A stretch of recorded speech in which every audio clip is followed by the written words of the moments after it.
ವಿರಾಮದ ನಂತರ ಜಾತಕ ಫಲ ಕಾರ್ಯಕ್ರಮಕ್ಕೆ ಮತ್ತೊಮ್ಮೆ ಸ್ವಾಗತ. ಶಾಸ್ತ್ರಿಗಳೇ, ಇನ್ನುಳಿದ ರಾಶಿಗಳ ಫಲಾಫಲ ಇವತ್ತು ಯಾವ ರೀತಿಯಾಗಿದೆ?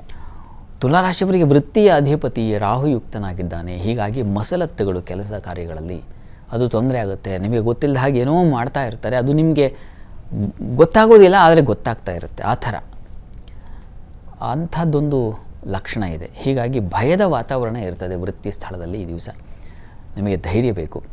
ನೀವು ದುರ್ಗಾ ಪ್ರಾರ್ಥನೆ, ದುರ್ಗಾ ಸಪ್ತಶತಿ ಪಾರಾಯಣ ಮಾಡ್ತಕ್ಕಂಥ ತುಂಬ ಒಳ್ಳೆಯದು, ಪಾರಾಯಣ ಮಾಡಿಸೋದು.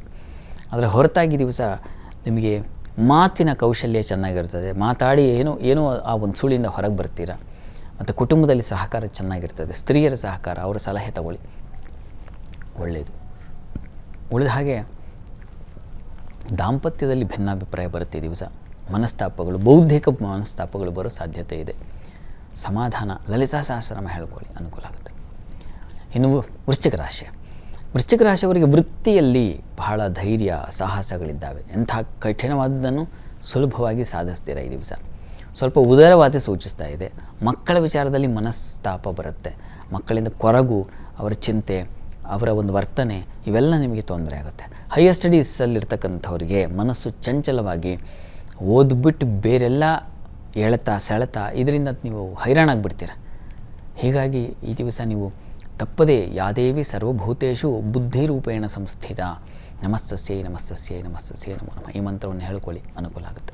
ಇನ್ನು ಧನುಸ್ಸು ರಾಶಿ, ಧನುರಾಶಿಯವರೆಗೂ ಚಿತ್ತ ಚಾಂಚಲ್ಯ ಇದೆ. ಮನಸ್ಸು ಹೊಯ್ದಾಟುತ್ತೆ. ಒಳ್ಳೆಯ ರೀತಿಯ ಚರ್ಚೆಗಳು, ಅದರಲ್ಲಿ ಮತ್ತು ವಿರೋಧ ಬರ್ತಕ್ಕಂಥದ್ದು. ಚರ್ಚೆ ವಿರೋಧ, ಚರ್ಚೆ ಒಂದು ರೀತಿಯಲ್ಲಿ ಇವು ವಾಗ್ವಾದ ಘರ್ಷಣೆಗಳು ಅಂತೀವಲ್ಲ, ಆ ರೀತಿಯಲ್ಲಿ ಬೌದ್ಧಿಕ ವಿಮರ್ಶೆಗಳಾಗುತ್ತೆ ಈ ದಿವಸ. ಇನ್ನು ಮಕ್ಕಳ ವಿಚಾರದಲ್ಲಿ ನಿಮಗೂ ಕೂಡ ಸ್ವಲ್ಪ ಮನಸ್ತಾಪ, ಅವರ ವಿದ್ಯೆಗೆ ಸಂಬಂಧಿಸಿದ ಹಾಗೆ ತೊಂದರೆಗಳು, ಅವರ ವಿದ್ಯೆಗೆ ಸಂಬಂಧಿಸಿರ್ತಕ್ಕಂಥ ಸಮಸ್ಯೆಗಳನ್ನು ನೀವು ಚಿಂತಿಸಬೇಕಾಗತ್ತೆ. ಈ ದಿವಸ ಸ್ವಲ್ಪ ಹೃದ್ರೋಗ, ಹೃದಯ ಸಂಬಂಧಿ ತೊಂದರೆಗಳುಂಟಾಗಬಹುದು, ಜಲ ಸಂಬಂಧಿ ತೊಂದರೆಗಳುಂಟಾಗಬಹುದು. ಸ್ವಲ್ಪ ಹುಷಾರಾಗಿರಿ. ಜಲಕಂಟಕ ಅಂತೀವಲ್ಲ, ಅಥವಾ ನೀರಿನ ಜಂತುಗಳ ತೊಂದರೆ, ಈ ಥರದ್ದೆಲ್ಲ ಸೂಚಿಸ್ತಾ ಇದೆ. ಹುಷಾರಾಗಿರಬೇಕು. ಈ ದಿವಸ ಕೆಲಸ ಕಾರ್ಯಗಳು ಪರವಾಗಿಲ್ಲ, ಅನುಕೂಲಕರವಾಗಿದೆ. ಈ ದಿವಸ ನೀವು ಕಟೀಲು ದುರ್ಗಾ ಪರಮೇಶ್ವರಿ ಪ್ರಾರ್ಥನೆ ಮಾಡೋದು ಒಳ್ಳೆಯದು. ಇನ್ನು ಮಕರ ರಾಶಿ, ಮಕರ ರಾಶಿಯವರಿಗೆ ಈ ದಿವಸ ಥ್ರೋಟ್ ಇನ್ಫೆಕ್ಷನ್ ಆಗೋ ಸಾಧ್ಯತೆ ಬಲವಾಗಿದೆ. ಕಿವಿ ನೋವು, ಕಿವಿ ಸಂಬಂಧಿ ತೊಂದರೆಗಳು ಸೂಚಿಸ್ತಾ ಇದೆ, ಹುಷಾರಾಗಿರಿ. ಪ್ರಯಾಣದಲ್ಲಿ ತೊಂದರೆ ಸೂಚಿಸ್ತಾ ಇದೆ, ಹುಷಾರಾಗಿರಿ. ಸ್ನೇಹಿತರ ವಿಚಾರದಲ್ಲಿ ಹುಷಾರಾಗಿರಿ. ಇದರ ಹೊರತಾಗಿ ವೃತ್ತಿಯಲ್ಲೆಲ್ಲ ಅನುಕೂಲಕರವಾಗಿದೆ, ಲಾಭವಾಗಿದೆ. ಸಹೋದ್ಯೋಗಿಗಳ ಸಹಕಾರ ಇತ್ಯಾದಿ ಎಲ್ಲ ತುಂಬ ಚೆನ್ನಾಗಿದೆ. ಆರೋಗ್ಯ ದೃಷ್ಟಿಯಿಂದ ನೀವು ನಾಗಕವಚ ಕೇಳಿಸ್ಕೊಳ್ಳೋದು ತುಂಬ ಒಳ್ಳೆಯದು. ಇನ್ನು ಕುಂಭರಾಶಿ, ಕುಂಭರಾಶಿಯವರಿಗೆ ದಿವಸ ಆಹಾರ ವ್ಯತ್ಯಾಸ ಇದೆ, ವಾಟರ್ ಇನ್ಫೆಕ್ಷನ್ ಆಗೋ ಸಾಧ್ಯತೆ ಇದೆ. ವಿದ್ಯಾರ್ಥಿಗಳಿಗೆ ತೊಂದರೆ ಸೂಚಿಸ್ತಾ ಇದೆ. ಮಾತಾಡಿ ಕೆಟ್ಟವರಾಗ್ಬಿಡ್ತೀರ. ಸ್ತ್ರೀಯರು ಬಹಳ ಮುಖ್ಯವಾಗಿ ಕುಟುಂಬದ ವಿಚಾರದಲ್ಲಿ, ಇನ್ನೊಬ್ಬ ಸ್ತ್ರೀಯರ ವಿಚಾರದಲ್ಲಿ ಪರಸ್ಪರ ಸ್ತ್ರೀಯರಿಗೆ ವಿರೋಧಗಳು ಬರೋ ಸಾಧ್ಯತೆ ಇದೆ. ಮಾತು ಕಹಿಯಾಗಲ್ಲ, ವಿಷವಾಗುತ್ತೆ. ಕಹಿಯಾದರೂ ಸಹಿಸ್ಕೊಂಡು ಬಿಡಬಹುದು, ಕಹಿ ಇದೆ ಅಂತ. ಆದರೆ ವಿಷವಾದರೆ ಜೀವವೇ ಹೋಗ್ಬಿಡುತ್ತೆ. ಹೀಗಾಗಿ ಮಾತಿನಲ್ಲಿ ವಿಷ ಬೆರೆಸಬೇಡಿ, ಸಮಾಧಾನವಾಗಿರಿ. ಈ ದಿವಸ ನೀವು ತಪ್ಪದೇ ಅಮ್ಮನವರು ಲಲಿತಾ ಸಹಸ್ರನಾಮ ಹೇಳಿಕೊಂಡ್ರೆ ಬಹಳ ಒಳ್ಳೆಯದು.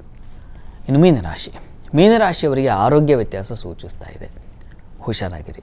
ನಿಮ್ಮ ರಾಶಿಯಿಂದ ದ್ವಿತೀಯದಲ್ಲಿ ಮಾಂದಿ ಇದ್ದಾಗ ಆಹಾರ, ಸಿಹಿ ಪದಾರ್ಥ ಅತಿಯಾಗಿ ತಿಂದು ತೊಂದರೆ ಆಗುತ್ತೆ. ಸಿಹಿ ಪದಾರ್ಥ ಊನವಾಗಿ ತೊಂದರೆ ಆಗುತ್ತೆ, ಎರಡೂ ಬಗೆಯಲ್ಲಿ. ವಿದ್ಯಾರ್ಥಿಗಳಿಗೆ ತೊಂದರೆ ಇದೆ, ಹುಷಾರಾಗಿರಿ. ಹಣಕಾಸಿನ ವಿಚಾರದಲ್ಲಿ ಅವನು ಧನಕಾರಕನೂ ಹೌದು. ಹೀಗಾಗಿ ಬ್ಯಾಂಕ್ಗಳಲ್ಲಿ ಕೆಲಸ ಮಾಡೋರು ತುಂಬ ಹುಷಾರಾಗಿರಬೇಕು, ಅದನ್ನು ಸೂಚಿಸ್ತಾ ಇದೆ. ವೃತ್ತಿಯಲ್ಲಿ ಎಚ್ಚರವಾಗಿರಬೇಕು. ನೀವು ಮಾಡ್ತಕ್ಕಂಥ ಕೆಲಸಗಳಿಗೆ ವಿಘ್ನಗಳು ಬರೋ ಸಾಧ್ಯತೆ ಇದೆ. ಈ ಕಾರಣದಿಂದಾಗಿ ಈ ದಿವಸ ಗುರು ಪ್ರಾರ್ಥನೆಯನ್ನೇ ಮಾಡಿ, ಗುರು ಸನ್ನಿಧಾನಕ್ಕೆ ಹೋಗಿ ಬನ್ನಿ, ಅನುಕೂಲ ಆಗುತ್ತೆ. ಈ ದಿವಸ 12 ರಾಶಿಗಳವರು, ರಾಶಿ ಗೊತ್ತಿಲ್ಲ ಅಂತಕ್ಕಂಥವ್ರು ಹೇಳಬಹುದಾದ ಮಂತ್ರ ಯಾವುದಪ್ಪ ಅಂದರೆ ಓಂ ವಾಣ್ಯೈ ನಮಃ. ಇದನ್ನು ಹೇಳೋದ್ರಿಂದ ನಿಮ್ಮ ಮಾತು, ನಿಮ್ಮ ಬರವಣಿಗೆ, ನೋಡಿ ಕೆಲವೊಮ್ಮೆ ನಮ್ಮ ವರ್ತನೆಯಿಂದಲೂ ನಮ್ಮ ನಿಲುವು ಏನು ಅಂತ ಗೊತ್ತಾಗ್ಬಿಡುತ್ತೆ. ಇವೆಲ್ಲವೂ ಸರಿ ಹೋಗುತ್ತೆ. ಇದನ್ನು ಹೇಳ್ಕೊಳ್ಳಿ. ಸರಿ ಶಾಸ್ತ್ರಿಗಳೇ, ಇವತ್ತಿನ ಸಂಚಿಕೆಯಲ್ಲಿ ಈ ದಿನದ ವಿಶೇಷತೆ ಜೊತೆಗೆ 12 ರಾಶಿಗಳ ಫಲಾಫಲದ ಬಗ್ಗೆ ತಿಳಿಸ್ಕೊಟ್ರಿ. ಹಾಗೆ ನಮ್ಮ ವೀಕ್ಷಕರು ಕಳುಹಿಸಿದಂತಹ ಸಂದೇಶಗಳಿಗೆ ಸಲಹೆ, ಸೂಚನೆ, ಪರಿಹಾರಗಳನ್ನು ಸೂಚಿಸಿದ್ರಿ. ಧನ್ಯವಾದಗಳು. ಸರ್ವೇ ಜನಾಃ ಸುಖಿನೋ ಭವಂತು, ಸಮಸ್ತ ಸನ್ಮಂಗಳಾನಿ ಭವಂತು. ಎಲ್ಲರಿಗೂ ಶುಭವಾಗಲಿ. ವೀಕ್ಷಕರೇ, ಇದಾಗಿತ್ತು ಇವತ್ತಿನ ಜಾತಕ ಫಲ ಕಾರ್ಯಕ್ರಮ. ನೇರ, ದಿಟ್ಟ, ನಿರಂತರ ಸುದ್ದಿಗಾಗಿ ನೋಡ್ತಾ ಇರಿ ಏಷ್ಯಾನೆಟ್ ಸುವರ್ಣ ನ್ಯೂಸ್.